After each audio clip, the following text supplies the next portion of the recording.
The president took the time today to attack the record of the government's expert on the pandemic. Comments that tended to overshadow his message later in the day during the campaign swing through Arizona. In a call with campaign staffers before departing, the president had some choice words for the government's infectious disease expert, Dr. Anthony Fauci, who was profiled last night on 60 Minutes. People are tired of hearing Fauci and all these idiots, these people that have gotten it wrong. Fauci's a nice guy. He's been here for 500 years. He called every one of them wrong. And he's like this wonderful guy, a wonderful sage telling us out. A large crowd was waiting for the president later in Prescott, Arizona, where he tore into his opponent, charging Joe Biden is a, quote, criminal, who he said would let socialists run wild in the country if he's elected. He's the worst presidential pick in the history of presidential politics, I think. Sleepy, crazy, crooked Joe gets in.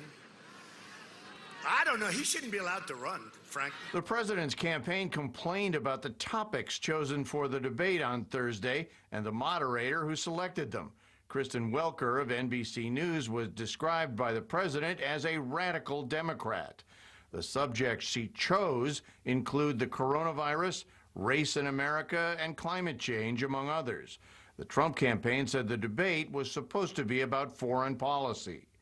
With Mr. Biden off the trail today, the president directed his fire at Democratic running mate, Senator Kamala Harris, repeatedly mispronouncing her name. We're not going to be losing our nation to Kamala. The senator was campaigning in Orlando today, where she fired back on the president's handling of the virus. Imagine, folks, if you knew on January 28th what he knew on January 28th, and what you might have done or been able to do to protect your family. But instead, he held on to that information, he covered it up, and then he told the people, us, we the people, well, you're on one side of his ledger.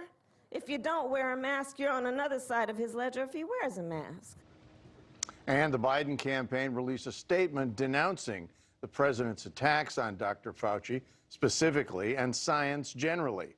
The American people, it said, have never backed down from a challenge, but they need a leader to show the way, and all President Trump has done is cower and wallow in self-pity. Rob?